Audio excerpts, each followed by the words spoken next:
చాలామంది ప్రార్థన విలువ తెలియకుండానే ప్రార్థన చేస్తారు. అసలు ప్రార్థన అంటే ఏంటో తెలుసా? ప్రార్థన అంటే దేవునితో మనం మాట్లాడడం. మన సమస్యలు గానీ, మన ఆనందాన్ని కానీ దేవునితో పంచుకోవడం.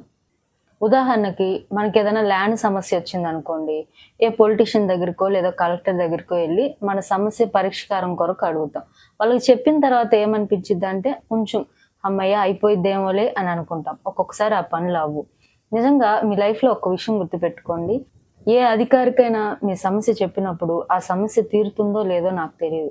కానీ మీ సమస్యల్లో దేవుడే దిక్కని దేవునికి మీరు మొరపెట్టినప్పుడు ఆయన తప్పకుండా మీకు సమాధానం ఇస్తారు.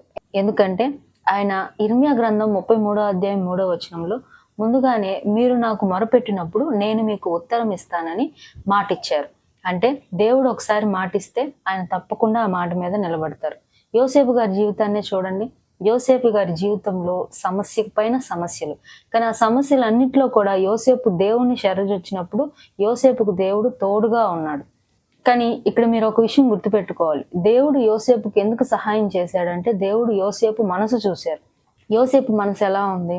ఇప్పుడు తను ఒక అధికారి అయిపోయాడు. ఫరో తర్వాత ఫరో అంతటి వాడు అయిన తర్వాత తన దగ్గర సహాయం కోసం అన్నలు వచ్చినప్పుడు యోసేపు మీరు నాకప్పుడు అలా చేశారు కదా, నేను మీకు సహాయం చేయను అని వాళ్ళని నెట్టేయలేదు.